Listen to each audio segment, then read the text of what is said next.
ahead and get started.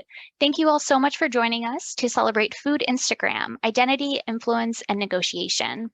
My name is Heather, and I'm the Senior Publicity Manager at the University of Illinois Press. And I'm just going to go over some brief logistical information and introduce our guests before we get started. First of all, thank you so much to our panelists for being here today. They're going to talk for about an hour, and then we will have time for a 15-minute Q&A at the end. You can enter questions throughout the event by clicking the Q&A button at the bottom of your screen. You can use promo code FOODINSTA to get a 40% discount on the book on the University of Illinois Press website. I'll put the promo code and a link to the book in the chat box for you. We will also be recording this event and posting it on our YouTube channel afterwards. You'll receive an email from Zoom after the event that will have both the discount code and a link to our YouTube channel as well. And now I will just briefly introduce our guests. Emily J.H. Contois is an assistant professor of media studies at the University of Tulsa. In addition to numerous articles, she is the author of Diners, Dudes, and Diets, How Gender and Power Collide in Food, Media, and Culture. Xenia Quiche is assistant professor of media studies at the University of Tulsa. Her work has been published in journals including American Quarterly, Cultural Studies, and Environment and Planning A, and she is writing a book on philanthropic media cultures. Jocelyn Anderson is assistant teaching professor of journalism, communication, and new media studies, and of English and modern languages at Thompson Rivers University in British Columbia. She is the author of Stars and Silhouettes, The History of the Cameo Role in Hollywood. Gabby David is a lecturer and affiliated member at the University of Paris 8 and a research fellow at the University of Sorbonne Nouvelle. In addition to publishing several articles, she co-edited a special issue of First Monday titled Shame, Shaming, and Online Image Sharing, and is co-editing #foodporn, The Motives of Desire with Lawrence Allard. Jonathan Lear is assistant professor at Aalborg University. He has published widely on food culture, notably on the new Nordic cuisine, food mediations, and the gendering of food practices. He co-edited Research Methods in Digital Food Studies and Food and Media Practices, Distinctions, and Heterotopias. Dawn Woolley is a visual artist and research fellow at Leeds Arts University. Her solo exhibitions include Consumed Still Lives, which appeared at Blythe Gallery, Photo Gallery, Ruskin Gallery, and Dyson Gallery, and Visual Pleasure, which appeared at Hippolyte Photography Gallery and Vilnius Photography Gallery. Zara Worth is an artist and doctoral researcher at Leeds Beckett University. Recent exhibitions include Fields of Perception at the Cube in London, Zara Worth Feed at Vane, Instagram Expo in Altair, Montreal, AV Body at Judaica Project at the University of Huddersfield, and 4 Words at Platform in Leeds. Robin Caldwell is an independent researcher and public historian who has transitioned from a career as a public relations and marketing specialist in food, hospitality, and beverage space to writing and fact-checking on the primary topic of Black culinary history. A native Midwesterner with Gullah and Geechee, Appalachian, and Creole roots, she endeavors to degeneralize racial mythologies and to humanize enslaved Africans and their descendants by writing about their everyday experiences. And now, without further ado, I will turn it over to our panelists. Thanks again to everyone for being here today. Thank you so much for the introduction, Heather. Thank you so much to all of our fellow contributors to this book for being here with us to celebrate. This book came out at the end of May, so today is its 3-month birthday, so we're very happy to be celebrating with you. And so Xenia and I, as co-editors of the book, have a few remarks and some slides and images that we'll share, and then we'll open it up to sort of conversation with our contributors about their amazing chapters. So I am going to share my screen with you and dive right in. So you can actually see here on this slide, these 2 books that Jonathan was involved in that Heather mentioned in her introduction. And so this is a growing but small field, right, for food digital media studies. And so as Xenia and I started this project together, sending out our CFP and getting, dozens and dozens of abstracts sent from all over the world, it was only these books along the bottom that existed, that were published. And so in the many months, that turned into years that we've worked together on this book, more incredible books, right, have come out in this digital food media space. And so we're very excited that Food Instagram is a part of that. But when we began, and still, right, this is the first academic book on food and Instagram in particular. And it's still one of the first on Instagram as a social media platform. We're really happy that Tama Lieber, who was one of the co-authors of the first book on Instagram, was one of our really wonderful blurbs on the book. And so as we looked to this growing digital food literature, we also looked to the broader media studies literature and looked at how various social media platforms, the volume at which they were being researched. And I've put here for you the numbers from the very first draft Xavier and I wrote together of our introductory chapter, and then data that I got for you from yesterday, right, of what is, the publishing rate for these fields. And so you can see the big disparity, right, of how little and how understudied Instagram was, though it is experiencing the largest jump now. Right? We were on to something when we came up with this idea to really focus in on Instagram. And part of laying that out is to explain why it has been understudied, that the presumed feminization and superficial consumerism of the content that it produces, of the affordances that it puts forth, has slowed both its cultural legitimacy and its scholarly assessment. And our book, in part, right, aims to right both of those misconceptions about food and Instagram. And so when we were first started, that was the title, right? Food and Instagram. But the more work we did, we realized we were onto a quasi-genre that had these distinguishing features, that it wasn't just, an ampersand between them, but that it was something much more than that. And so we see this content-driven focus, right, of representations of food, of eating, of food-related phenomena, but also these really dominant and hegemonic aesthetic conventions of what food Instagram looks like, and the aesthetic sort of demands to create content, to be a part of it in the way that it instructs us. And then what's so fun about our book is seeing all the ways people push back against those conventions as well. And then in addition of who's a part of food Instagram, that there is this co-mingling of both everyday users and industry professionals, whether professional chefs, professional food media folks, or influencers, right? Establishing their own presence or aiming to create a different sort of media persona. And so food Instagram, as we reflect, right, on what has shaped our food world since 2010 when it launched, is irrefutably one of the things that has profoundly shaped what, how, why, and where consumers ate, right, over these past, 10 plus years, in part because of this notion of Instagrammability, right, of what is worth capturing with your smartphone, what is worth sharing, what is something that's going to garner likes or go viral or open up different opportunities for the producer of the image. And this whole idea of doing it for the gram, whether that's from an individual using Instagram as a part of sort of their personal life scrapbooking sort of a practice, someone trying to be an influencer, the way we've seen chefs change the way they build their menus and dishes, the way they design restaurant spaces, that we've seen these sorts of shaping, significant influence changing our food world. And so from its launch in 2010, it's only 8 years later when Instagram has 1 billion users worldwide, and yet still, right, very few people were writing about it. And then as we think about the food space in particular, right, by 2019, nearly 80% of US restaurants are using this app to promote their brands, their products, to build communities, but also the rising expectations, right, of what does restaurant food look like and what should it look and feel like. So I'll pass it to Xenia. So to explore all of this, we wrote a comprehensive introduction that offers some key concepts and context for thinking about food Instagram. If you go looking for food Instagram's history, in some ways we can see it as being very long. Humans have represented food and food sources for as long as we've been doing representational art. But the most relevant historical precursors really arise with the age of mass consumption, when food as commodity was really popularized and codified through things like early advertising that had to teach consumers in many ways that you need to substitute manufactured and bought foods for the things that you make can consume yourself.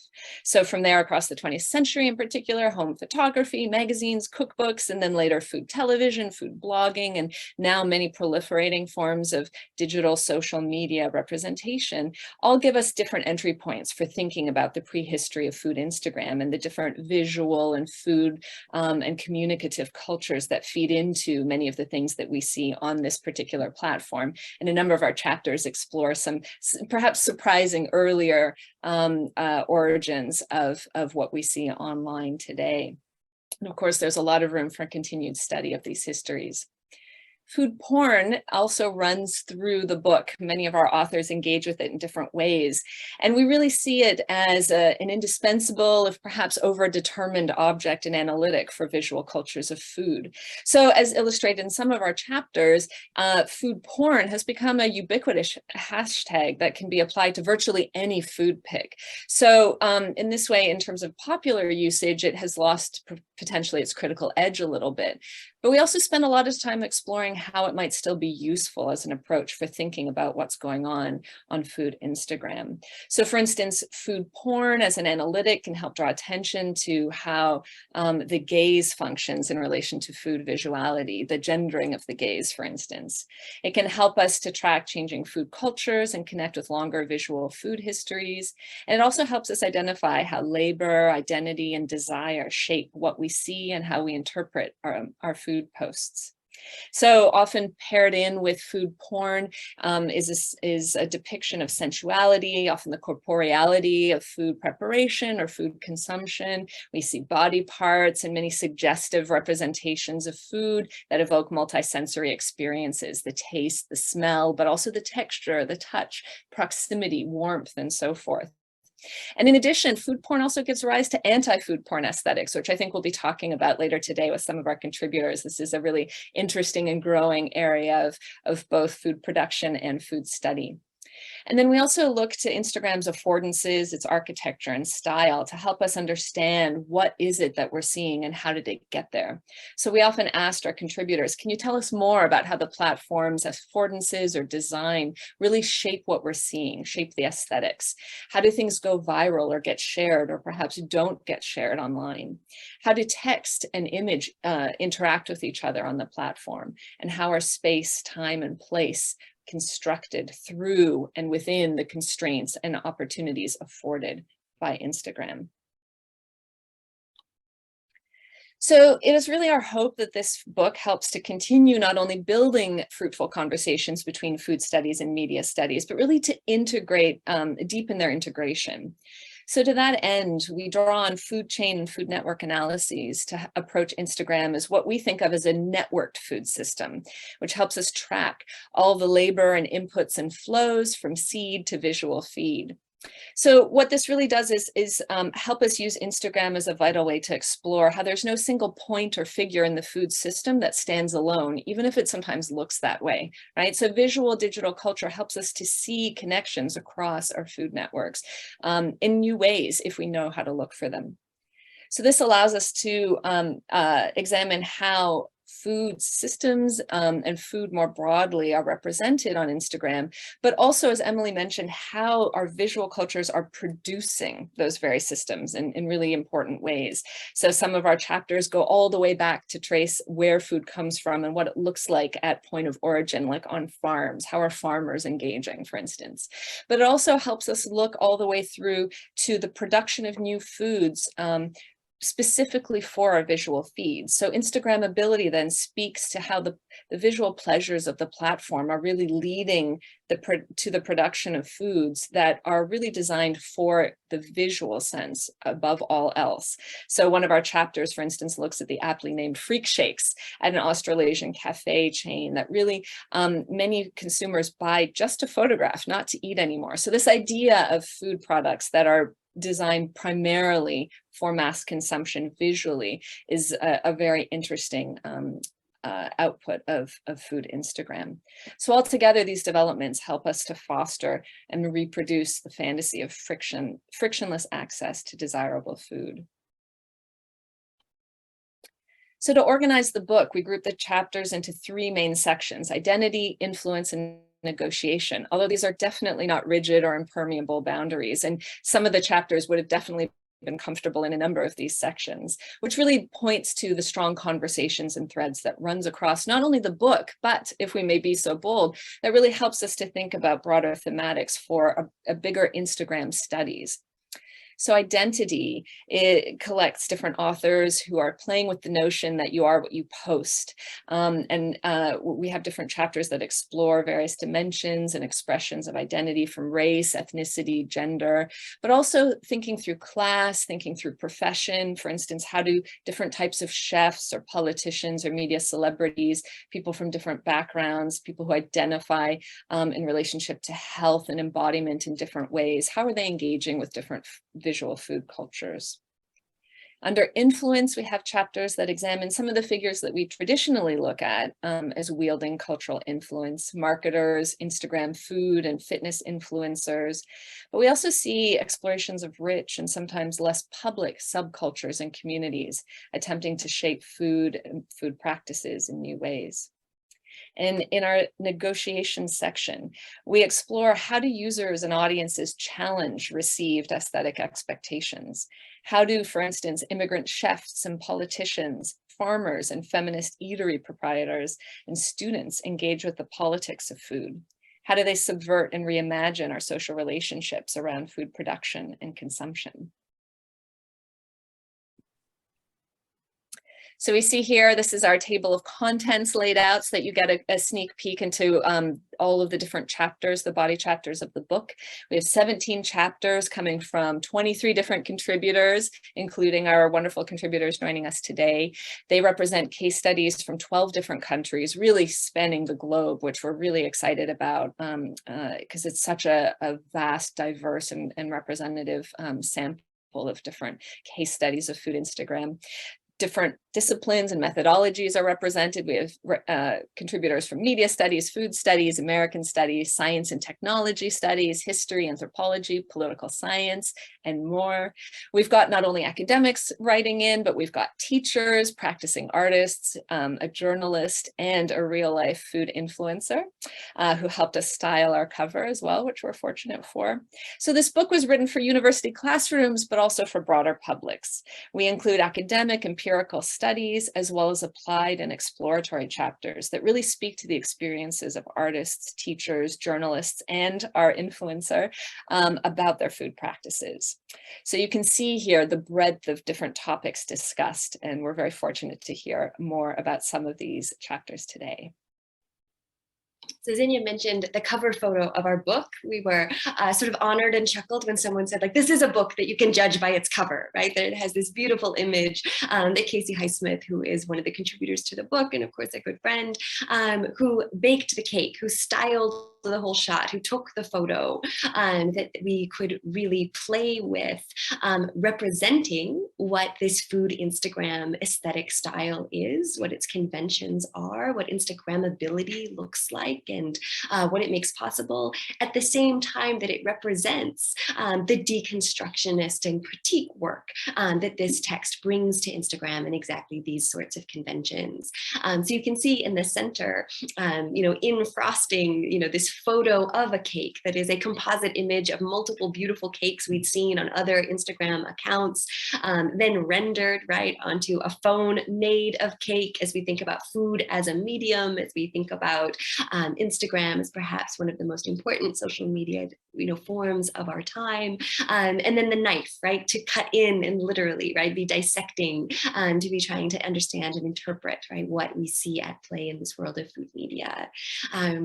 And so we had conversations of, do we leave the little bit of cake on the knife, right? Like we're showing the work at play, the innards of the sort of work that we were doing together in this book, as we think about the significant labor that producing images like this takes, right? That this was hours of work for Casey. We were fighting the sun going down to get the right image, as we think about these conventions demanding, right, the gorgeously lit, preferably by natural light, overhead shot that became quite hegemonic in and understanding and replicating, right, an Instagram aesthetic. And so we also have, the little bowl with the heart sprinkles to gesture to this idea that Instagrammability demands that our images are no longer just for us or for family, that they are thought of always, right, in this sort of public sense, and who the audience is, the desire to be liked, to go viral, to gain influence, that was a dynamic that was also being represented. And then as we think about how the Instagram style has, slightly changed even in its, most structure dominant form, to this sort of like curated messiness, as we see sort of the little sprinkles, around, the little squidge of icing off to the side, that these were all very thoughtful choices of how do we represent what this world of food Instagram looks like and what this book is aiming to make possible to understand. And so we place for you, right, the image that Casey created, and then even, the subtle work of mediation that happens as it transforms into the cover of a book. And as it goes out into the world in, this hard copy printed form coming out of a digital camera, and then of course, the material world in which she created it. We were so pleased that Illinois University Press did a really lovely job with the images on the inside of this book. We were very grateful to have funding support from our university, at the University of Tulsa, to be able to print all of the images inside in color as well. We couldn't imagine a book about food Instagram that didn't have the images in it. So that was very important to us as editors, and we're really glad that we were able to bring our contributors' work to life in that sort of a way. But this is a book that is not just filled with like conventionally Instagrammable images. And that's part of what we loved about the work that our authors did so much. So you'll hear from Jocelyn about her work with farm fails, right? These are not just bucolic images of beautiful agrarian dreams. It's the realness, right, of what's happening on farms. Robin has this lovely chapter of thinking about how hashtag Black Girl Cooking formed really powerful community through images of food, videos of cooking during the pandemic when we couldn't actually gather together. Gabi will tell us about her wonderful chapter that she wrote with Laurent, of thinking about this hashtag of food porn, but then often how it's been used in different ways by artists, by critics, and in helping us think through the food system.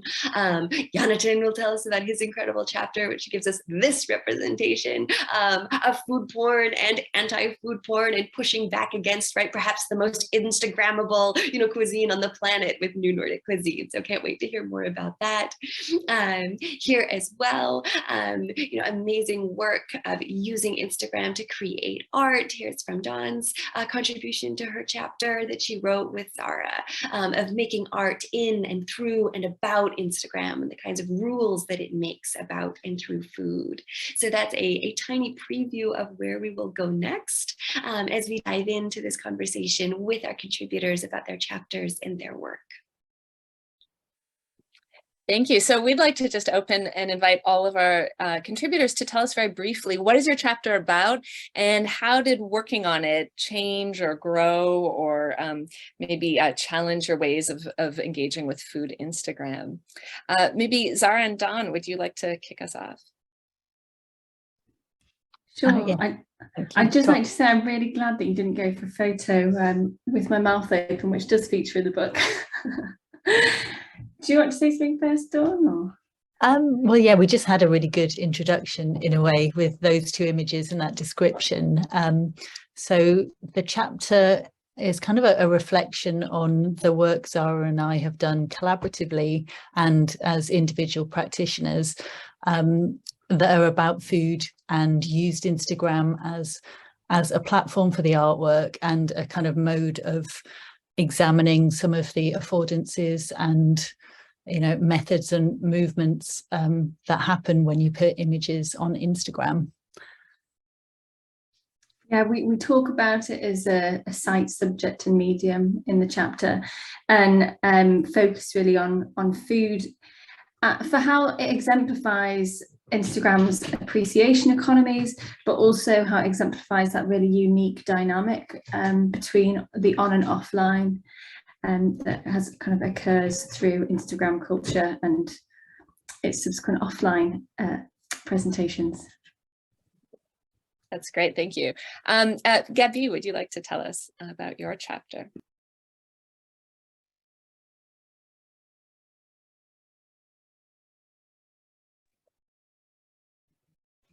Yeah, I just wanted to thank you and to clarify that I co-wrote the article with my colleague Laurent Salard. The chapter kind of is triggered or was triggered by the colloquium that we did in 2018 at La Sorbonne, which was called Food Porn, the Mobiles of Desire. And the chapter is like as if a meal. So we have like different courses all along the chapter where we explore the affective and social stakes embedded in the online representation of food porn, mainly in Instagram in France. We somehow dive into the hashtag food porn to also echo Laura Mulvey's gaze on women and gender. So we somehow remixed the male gaze into what we called the meal gaze. So somehow trying to define the remix, this way of commodification and fetishization of images of meals in the digital form. So that's mainly what we tried. And until at the very end, we somehow also explore the some artists like Stephanie Sarley, whom we just saw the image, and try to somehow criticize the gender tilt and bias that there is in France all along the food industry, we would say. I think that's pretty much it for the moment, I guess. And I'll just pipe up quickly. Xenia and I were so happy to do a short interview with KCRW Good Food, this really wonderful podcast. And the meal gaze was a question the journalist had for us that stood out to her as this really interesting concept. So brava, we were really glad to be able to speak to your wonderful work. Thank you. Yes, the rich examples from your chapter have caught a lot of attention, absolutely. One of our contributors, Robin, is joining us by phone. Are you there, Robin? Are you able to tell us about your chapter quickly? We were hoping the connection would work. Robin, I allowed you to speak. I'm here. Okay. Great, I'm welcome. here. Hi. Thank you for having me. Hi, everybody. And thank you for letting me do it this way. My chapter is basically about Black women connecting during the pandemic hyphen uprising and how they connected via food, their food photos, and talking about in a very measured way, which I refer to by using Bell Hooks' essay about the home place and Toni Morrison's cooking out, how in our company as Black women, we could talk about things directly, yet show hospitality, I suspect in a familial way, and then, but at the same time, aware on Instagram that we're at the mercy of other people's gazes and other people's interpretation of what we're saying. So much of what was said was brief, codified, but yet the food was present, and the presence of the food was, for many of us, comforting. I hope that helps. Yes, that's wonderful. Thanks very much, Robin. Jonathan. Thank you. Greetings from Denmark. Happy to be in this panel, and thank you very much for this lovely introduction to the book and for doing this online event. I also want to compliment you as editors. It's really been a great job and a wonderful collection you have brought together, and really happy to be part of that. So my chapter is something I co-authored with my good colleague, Stine Kroager. And we actually was kind of interested in a case that kind of stood out here in the Danish context, which was a chef called Umut Zakaria, who really, that was the guy you saw in the bathtub with all the brown gravy and taking a bath in that. So he was really putting some things on Instagram that we had not really seen before. Restaurateurs do, and he was really transgressive in the way he used Instagram, both in terms of the content, the food aesthetics, and also some of the sometimes sexist or homophobic stuff that he put on there, which was really shocking in some cases.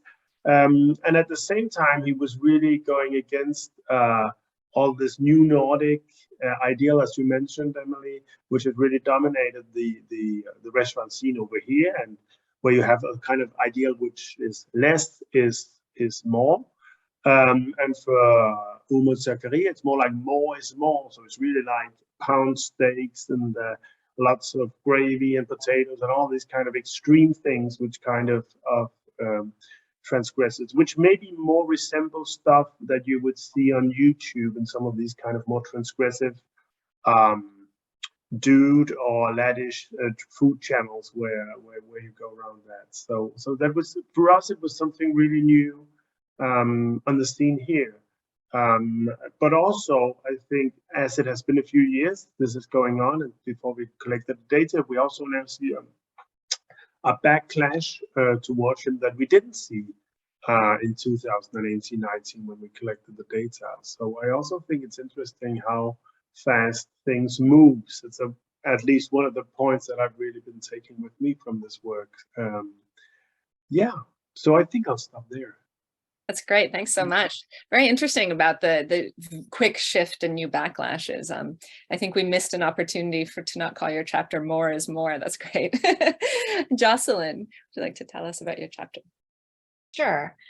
So my chapter, Farming Unedited, looks at small-scale organic farmers in the Pacific Northwest, and how they're using Instagram and a private network on Instagram through Finstas, or fake Instagram accounts, to create an invisible space, or what they call the darkgram, for them to share all sorts of information about farming and their farm experiences that they don't necessarily want to make publicly available or consumable by their wider, commercial audience. And so my chapter looked at these, a small group of about up to, I guess, 30 main contributors who are using this darkgram network for sharing, for complaints, for advice, that are really focused not so much on the global networks of Instagram, but on the very local, geographically and climate limited spaces of the Pacific Northwest, and talking not just about some of the things that they want to keep secret about farming, the pressures that they're under financially, agriculturally, but also to talk frankly about the role that Instagram has in their lives and their experience as producers, how the marketing works for their farm enterprise. And so that I used it to examine Instagram as a kind of positive space for private sharing rather than the public discussion that we so often talk about. Untitled makes such a good point in that a lot of us gathered data and started writing these chapters in 2019, and we worked on them, and then this beautiful book come out, and that the broader, social media landscape and ecosystem continues to change. This is such a fast-moving and active part of our sort of media lives and media ecosystems. So we wanted to open it up to our contributors who've been thinking really critically about food Instagram and where it fits in to this broader ecosystem, especially as we consider food TikTok, which when we started, wasn't really this, large competitor for content producers, for audiences. But Zanny and I have a joke, like we just finished a book on food Instagram and everyone wants to ask us about TikTok. So this is something we'd love to be in dialogue with you about as well. So Dawn, if you might start us off thinking through this question. That's quite a tricky one. It's so it is so fast paced, changing and big. And actually Zara and I were talking about this earlier, and I think actually some of the ways that these social media platforms haven't changed has been quite interesting, and that, like, because there tends to be a kind of homogenization towards successful, you know, affects and affordances. So we started to think about the things that didn't cross over. But sorry, I've already forgotten what the question was. I love your point. Like, we're thinking about what has evolved, where does food Instagram now sit within this food media ecosystem, particularly with TikTok? But I quite like where you're going with it, like what hasn't changed. It reminds me of one of the other chapters in the book, Alex Ketchum's making this argument that the way feminist restaurateurs use Instagram is actually quite similar to how they used to use newsletters and cookbooks and zines and all sorts of other, older media forms. That she argues what's changed is that there's humongous, emotional labor to always be producing this content and managing your comments and building your community that way. So you're onto something. Well, we were talking as well about the resistance to change that we were saying that we've noticed on Instagram, particularly as Instagram has started to bring in more features that are akin to TikTok, and there's been a massive backlash against that, with people kind of mobilizing through memes and sort of encouraging their followers to complain as well. And we sort of, I think we feel that the platform is predominantly kind of dominated by millennials who are very kind of happy with how things are going at present. And really the challenge that Instagram as a corporation is facing is that it isn't attracting the younger generations or the kind of newcomers who just, find it a bit off-putting that kind of it is so dominated by millennials. They want their own space and they want to join new spaces and do their own things on TikTok, on Be Real, etc. And I know that's one of the things Anya and I ponder in sort of the afterword to the book, where we think about where should Instagram studies go, that Instagram for a long time, right, users didn't perceive it the same way they did Facebook, right, which is now Meta and now, owns, has owned Instagram for a very long time, but now, right, has this very different presence on, Instagram when you sort of sign into the app, right, like it's much more sort of front and center than how it was, during the years when we were doing this research. And so thinking about that dynamic and also the age, like that's an interesting point. Gibby, what would you add here, thinking about where food Instagram fits now? In fact, I guess that what we should take into account is that the ecosystem is a little bit porous. So because as Sarah said, the newcomers have their own kind of space. So Instagram somehow copied with the Reels. So there's a little bit of contagious way that Instagram somehow not stole, but somehow got inspired, I would say, maybe in this case. The thing is that as we're sensing, the digital has become not only an object, a feel, and also a method. So if people from food studies somehow dive and want to understand Instagram, is because the digital is now taking part of no matter what discipline that you might be studying, I guess. The thing, as we did with Laurent Salard also in our chapters, try to see how the part which is related to the food studies gets visibilized or invisibilized thanks or because of the platforms. We've seen the impact of the people who were selling or delivering food. That was a huge part during the pandemic. Somehow the platform enabled this visibilization or invisibilization. So I guess that there's a lot to try to understand and to analyze in our times. And I guess that we have to keep up with the times, definitely, and merge, get enriched from people from food studies or media study or art, cultural studies, visual studies, I guess, I hope. Definitely. We'll go to Jonathan next, and then Robin will come to you next if that helps you to get ready. But Jonathan, we'd love to hear your thoughts here. Thank you. Well, I think there's been a lot of really interesting comments here. And what I want to add maybe is I think there is one of the things we explore also in our chapter is the idea of transgression, which of course fits very well with your idea of negotiations as well, but not transgression necessarily in the way it is we use it is not necessarily just in as understanding of doing something completely wild, insane, but rather this kind of slightly breaking the norm, changing them, because it's interesting, like who decides what's on Instagram, on Facebook, on YouTube, on all these channels, and how should the aesthetics be, and how should they transform, and as you also mentioned, which kind of stuff from other channels should be accepted, and so on. I think that's really interesting. And also another thing is like the uses and the aims of the users, which I think still are interesting because they're quite diverse. Some use it for very professional reasons as influencers, but also as Jocelyn also mentioned, to make this kind of community based, which I also see very much among chefs. This is like a really professional platform for them for exchanging ideas, visual representation and such.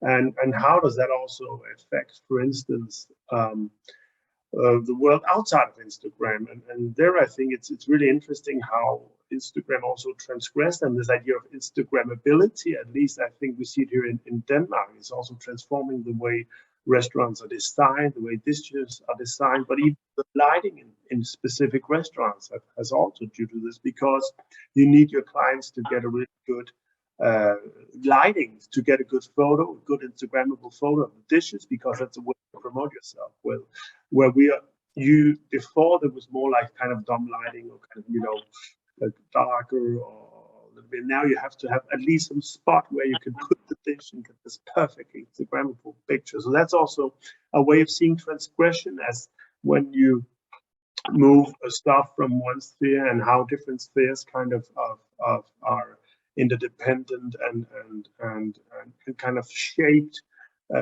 due to each other. Thank you very much, Jonathan. And we'll go to Robin next for her thoughts.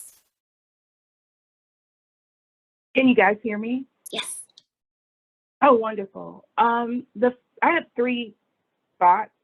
The first thing is that digital is media. I mean, when I think about Instagram, it has, especially when I talk about Brooke Brim and Vegan Soul Foodie, literally, she went from having nobody following her on Instagram and her form of evangelism to a Black audience, a primarily Black audience, about the tastiness and the easiness and the health benefits of vegan food, soul food, if you will, to having thousands of followers. She's got 85,000 followers now on Instagram, and I think 500,000 followers on in her Facebook group. She has literally turned it into a medium. And so I watch to see how people are using it to evangelize a number of things, including it could be any form of the foodways, Appalachian, whatever. So that's the first thing that comes to mind. The second thing that comes to mind is activism/resistance. I met Emily by being brave and bold, and I'm normally not, let me just say this, and sharing an essay I wrote for another publication called The Hunger Not Found on Instagram. And so essentially in that essay, I'm sharing that because the focus was on food porn and these beautifully well-lit photos from restaurants and what have you on Instagram, there was a message that was missing, or a voice missing, and that is hunger. People who are literally hungry, and I don't mean hungry because it's 3 o'clock in the morning and I think I'll nosh on something, but hunger as in not having food in their homes. And now I'm beginning to see more of that activism on Instagram. So I think that is going to, I wouldn't say that it'd be a trend, but I think what happened, especially since I focused on the pandemic and the uprising, I'm seeing more and more of that being posted, you know, the availability of that type of food for people, and people even being a little braver saying, you know what, I don't have food, and people obliging them and making sure that they're fed. So that, which leads me to, and the resistance side of that would be, I suspect, as Brooke told me one time in a conversation that she and I were having about the growth of her group in her work and her impetus, she said that her resistance, she wanted people to resist by taking care of themselves. And by people, she meant Black people. She wanted to say, look, you know, we're all not going to be out in the streets. We're not all going to be armchair activists on Facebook or, you know, posting Black Lives Matter. There's another way to do that, and that is with our everyday existence. And so I'm seeing more and more of that self-care aspect. So I don't think that that's going to end anytime soon. I think that is a theme that people have embraced, wholly embraced, not just Black people, but a lot of people, that self-care aspect of food on Instagram. And the very third thing, which meets me where I am a marketer / PR person in the food space and have been for over 15 years. But I also have this other part of my life, which is one informs the other. And that is that I am a researcher. And I just finished a project with UC Davis that dealt with the historicity of Black foodways and hospitality. And one of the comments that one of the historians that I deal with made was essentially that we've got to figure out a way to find one way to talk about our food truth. And so that led me to say we need to dememe our food history. And so that's what I'm looking at now. I see a preponderance of Black food history people on Instagram and TikTok and even Facebook. And I see these little interesting memes being passed around, but they don't hold a shred of historical fact or value. And so maybe that is kind of these are my focuses. These are things that I notice readily, but I do see Instagram as a place for somebody to curate food history truth, if that makes sense. And that's basically all I've got. That is wonderful. Thanks for sharing with us, Robin. And we'll go to Jocelyn. Your thoughts here. Sure. Well, in terms of the group that I was looking at and their use of Instagram, the way that they use the private network is very much dependent on being able to drop in and out of the conversation, you know, kind of using Instagram as a space that collects responses from their friends, their colleagues, that they can refer back to at a later date, you know, kind of time shifting this conversation and, you know, keeping it in a kind of visual and textual space. And I think, you know, some of the things that I've heard about TikTok from you all is this idea of call and response or trendiness, you know, sharing of memes. And I think that is kind of a little bit of the antithesis of what the private network is about on Instagram, in terms of, you know, having to keep up to date. Even seasonally, the dark gram kind of drops in and out of use as farmers are, you know, thinking about, you know, they move through the different seasons, and so they're thinking about their work in different ways. And so although it's maybe not typical of how most users are using Instagram, and definitely not and my experience of how TikTok is used, that the dark gram space is not so transferable, I see, to to TikTok because of that aspect of privacy and that aspect of being able to kind of drop out for months at a time and not log in and not keep up with the conversation, and then being able to look back and pick up at a later date. That's such a useful case study. It's really using Instagram in a different way, pushing back against sort of the expectations, right, of how those users are using it, and that it wouldn't be replicated on TikTok. Like, thank you so much for that, Jocelyn. And Gabby mentioned briefly. Oh no, go ahead, Senya. I see you. I was just going to say, also just to all of those listeners with us today, remember there's a Q&A section. We'd love to invite you to start sending in some questions, as we'll shift soon into the audience conversation part. So please send us your questions. Yes, that sounds good. You can use the Q&A area at the bottom of your screen to send questions. We would love to be in conversation with you. But go back to Gabby's comments, thinking about this idea of like media studies and food studies coming together, right, to answer these kinds of questions differently, perhaps to propose the problem, in different terms that leads us somewhere different. That's one of the provocations of this book, right? That interdisciplinary scholarship between media studies and food studies will and can, right, change the way we think about both those disciplines and our food system and our food media system. And so, Gabby, I'd like to go back to you if you have any comments to add, and then rather than going around, if others would like to respond to this question, we'd love to hear your thoughts. Yeah, as it was said, I guess that this platform or this space should and could eventually be taken to for activism, for more political statements, or to discuss about routines, to discuss about topics that are, as has been said, very important, such as hunger or alimentation troubles, anorexia. I mean, there's a lot to do, not only with the users, but also with the students, just to educate people and have them understand that what we share has consequences, can be very nice to share what we're eating, but is also related to our private bubble somehow, if it's not professional. So sometimes when we kind of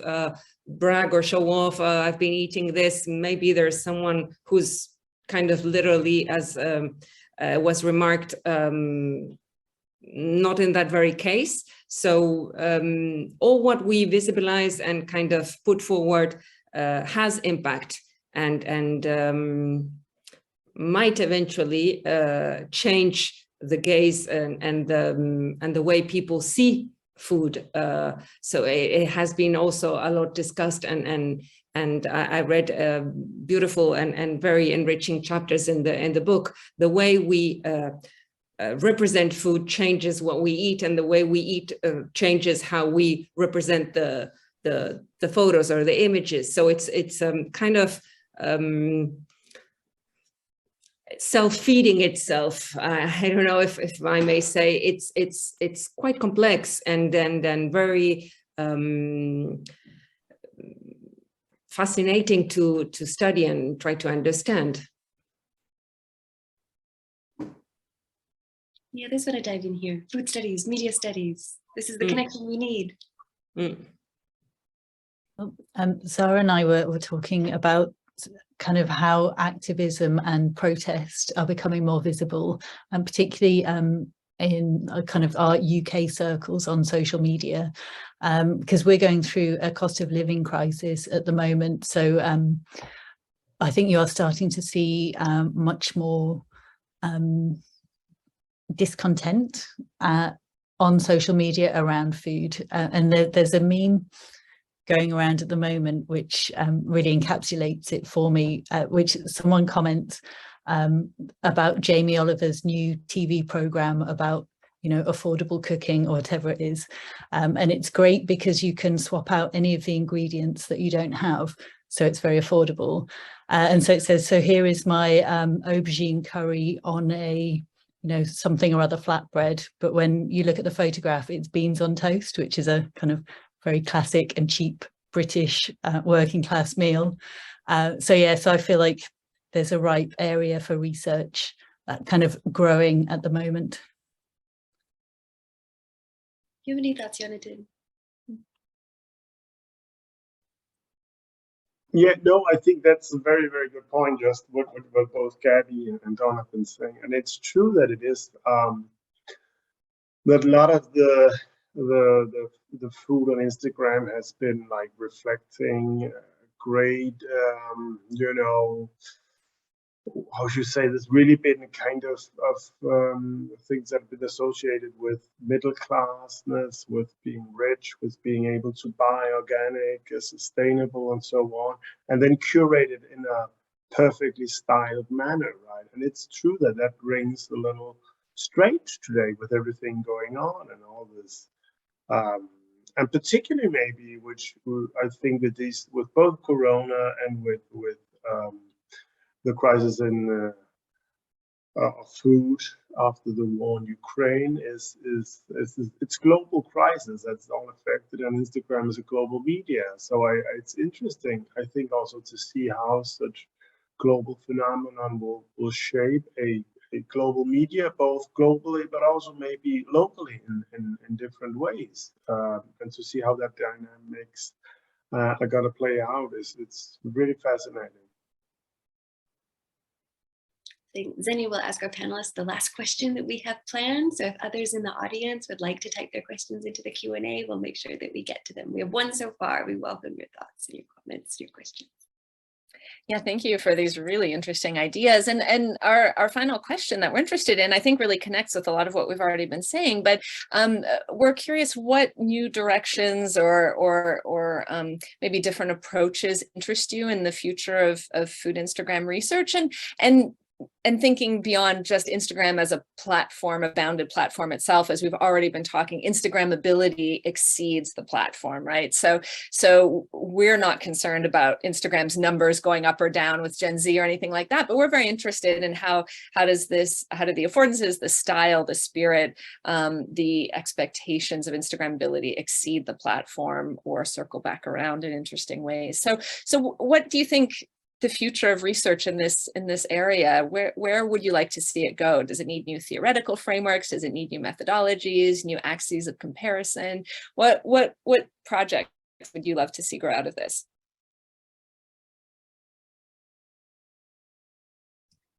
I think for me, one of the things that I definitely thought about in putting together this chapter and in dealing with my my subjects was this idea of privacy and you know, the public private affordances of Instagram and of social media in general. Personally, I found it quite kind of difficult to reconcile you know, delving into this private space that is on this platform that we generally think as, you know, being all for show, being about being visible. That is all the various social media. So that's something that I am, you know, continuing to question and examine in my research, is this idea of the private spaces that social media affords us, which are often, I think, overlooked or underexamined. And often hard to hold on to, right? Hard to actually protect as legitimately private, as ongoing leaks and other things keep reminding us. It's very hard to keep anything digital truly private, which is one of the tensions that underlies our desire to share and connect, but also to maintain and hold on to some sense of privacy. Anyone else have thoughts about where you'd like to see these studies go? I could add a little bit here also. I think it's interesting, on the one hand, this idea of, as you also mentioned, with Instagrammability going beyond the platform. And I think we have to sometimes ask ourselves, should we, when we do studies, focus on one platform or multiple platforms, or what should we do? And in the book we've done about a research method in digital food studies, also with Stine Kroer, my good colleague, one of the things we've been talking about in some of the chapters, and particularly there are some chapters that are more focused on one platforms, but some also like having a kind of non-media centric perspective. So like taking the user maybe as the starting point rather than the platform. because I also think that a lot of platforms might be confused and changed out, and maybe some users are not very determined on the platform necessarily, although they might, but maybe they are unconsciously, and maybe they use a lot of platform for different things and different purposes with different agendas, consciously and unconsciously. So I think that is, on the one hand, I think that it's really nice to do one platform, and particularly I think if we can combine, which I'm trying to do now, getting some data on have some quantitative data and some qualitative data together to also to see, because sometimes we have this idea that there's a phenomenon, it's all like this, and then if we look into it and quantify it, it might be a little bit different. I don't think the quantitative stuff should be alone at all. I'm a qualitative guy, but I think to look at them together could be very interesting. And there are some tools that can relatively easily help us with some of that, to maybe get some things in there. So I think maybe a kind of mixed method approach to some extent could be really interesting, and also then going into the more like non-media centric, more like ethnographic approach, and see how do people actually do and do Instagram, how does it work as a part of their digital media use, and which practices in their kitchen and in their everyday lives is it a part of.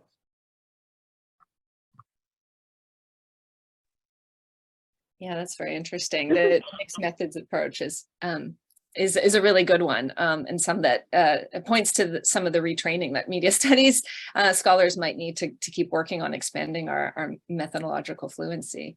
Robin, were you about to jump in? Did I hear you? Yeah, I did. I wanted to say one thing. My university that I graduated from had a wonderful media business program, and so when I think about Instagram, and of course I think about Brooke and her successes, there are other Brooks, and I would really like to see media studies, include social media, especially at Instagram, which is both audio visual now, and as media, just plain old media, just like TV, whatever, podcasting, you name it.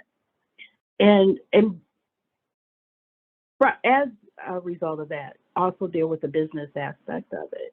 I'd like to see something, a class, maybe money, Instagram, and food, because there are a lot of marketers and food businesses that have used Instagram influencers over the years, which in part has helped some women and men become wealthy or wealthier, but also help them get an audience that they directly to an audience using people that look like the people they want to reach to make money.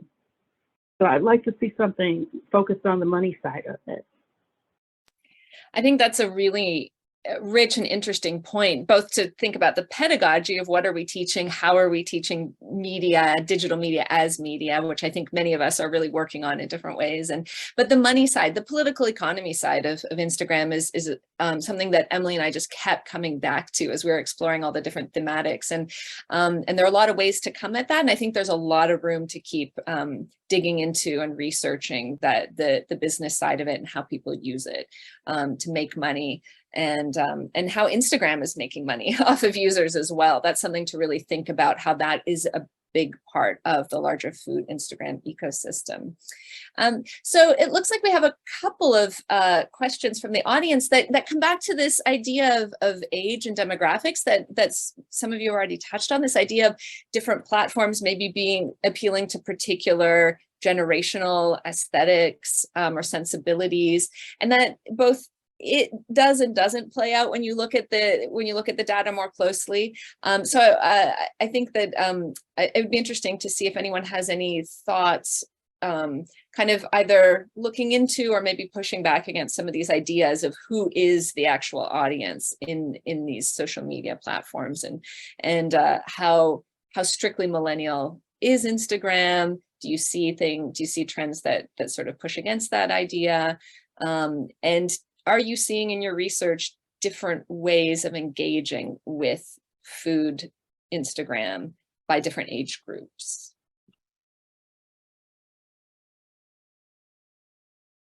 I don't know if anyone has any thoughts to kick us off. Jocelyn. Yeah, so when I looked at my group of farmers, I think that they are mostly within that millennial range. But I did speak to some older farmers, and it was interesting because many of them had a public Instagram, and so I wanted to know if they had also some kind of version of this darkgram that they were using in their own kind of local sphere. And I heard from them, that they were using more traditional networks. They were using email, they were using listservs, they were using like face-to-face meetings of professional organizations. They were using conferences, that they weren't turning to Instagram and thinking, oh, how can I hack Instagram to make it do what I want to do in the way that the kind of millennial farmers were doing. So I thought that was interesting in being able to see not only what the main uses of Instagram are, but that this particular demographic was also able to subvert or hack Instagram for their own purposes in a way that another generation didn't necessarily see the need or the opportunity. Yeah, I think that comes back to some of the themes that have come up already, which raises a question of how do people approach the balance of work and pleasure across these different platforms? Because I think people talk about that and think about that differently. My students, and this is purely anecdotal, but my students, are Gen Z right now, and they talk about Instagram being something that they have to spend the weekend editing and finalizing photos so they don't post too frequently because it's more work. They want to have the right picture that will go up and stay up to represent them. But they see other platforms as being more improvisational, less perfection oriented. And so they may play more there, even though they see the importance of Instagram for, their entrepreneurial side hustles or whatever they're working on.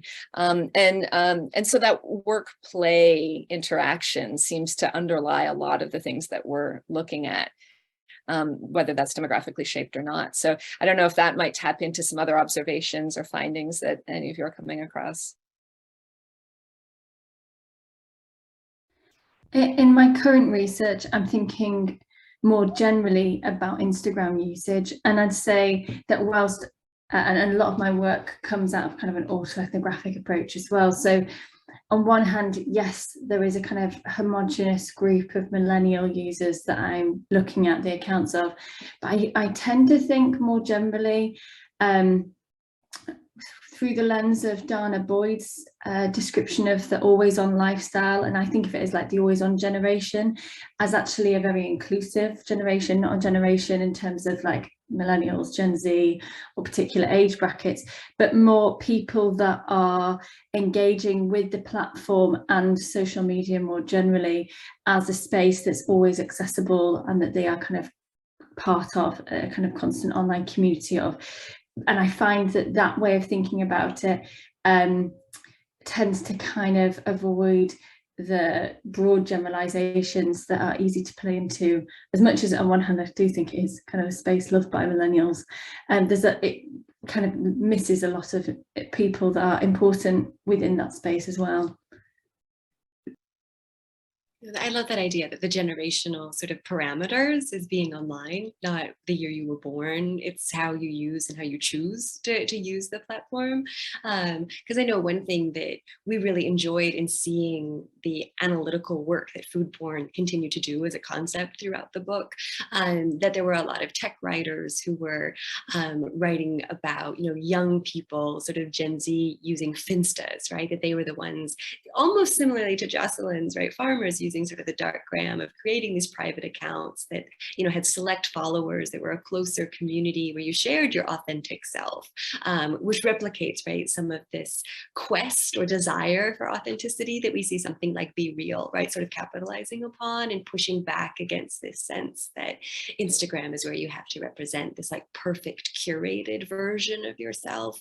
And to echo Xenia's comments about work and pleasure, like this generation, the Gen Z generation, is so different different in how they use social media that's public facing, right? Like my generation was the one that was maybe silly in posting party photos that the professors shouldn't see. But ours, right, are thinking very concertedly about what their public persona, their public presence, their public visual representation looks like. A lot of our students, being in media studies, are also in art or advertising. They're thinking about creating visual portfolios of what they create. And so Instagram is this space that's still pleasurable to play in, but is about work and sort of becoming who you want to be. And so I think that's interesting in thinking about how this anti-food porn trend, which, for example, Jonathan's chapter, right, like that isn't tied to Gen Z, but is a part of this really interesting trajectory of seeing how an aesthetic tied to food representation, right, going back to food film and glossy food magazines, to the world of blogs, and then to the world of Instagram and Instagrammability, where it perhaps reaches a particular kind of peak, that we see anti-food porn, right, emerge as a resistance, right, to a longer trajectory. So as we think about what TikTok means, what this younger generation is looking for, yearning for, using these technologies for, that it's still within this longer trajectory that this book hopes to be able to illuminate and to be able to share with various audiences. But I love that idea of the cross-pollination that comes back in, right, of whether it's across platforms or this generational sort of push that then flows back in. So we very much appreciate that question, to think about demographics, to think about trends, to think about where Instagram is going. So I think maybe I'll turn to Zenny if you'd like to have any final words as we finish celebrating the launch of this really wonderful book and its 3-month birthday with many of our wonderful contributors with us today. I just want to thank all of you for joining us. This was a really interesting conversation. And one of the things that just stays with me each time we talk about the book and you is that everyone we engage with gives us new directions for thinking forward. And I think that we've brought up a lot of really important ways to keep thinking and rethinking and pushing beyond the expectations around generations or theoretical approaches, definitely methodologies, and also the kind of cross-platform relationships that make Instagram continue to be so influential, even if that influence is changing over time. So I really appreciate these thoughts. And as we all know, not only the pandemic, but the current food crisis, all of these things are really bringing the politics of food so much to the fore that it's impossible to not see the issues of workers, of food shortages, of food prices affecting our everyday lives. And so I think we're going to continue to see, as Dawn was pointing out, the ripple effects of how that gets processed and digested in social media. So I think there's a lot of rich work ahead for us. Right now, I'm looking at the role of tractor memes in the Ukrainian conflict. And I think that our food systems just get broader and more complex through these media networks. So I look forward to seeing what all you fabulous people are going to be working on in the years ahead. Yes, thank you so much to everyone who came today in the audience. We appreciate your support of us in the book. And I think Heather gave you the link. So if it's one that isn't yet on your bookshelf, we hope it might find its way there and that you enjoy the wonderful words of the authors you got to meet today. Thank you all so much. Thank you. Thank you. Thank you. Thank you. Bye. Thank you very Thank you. much. Bye-bye.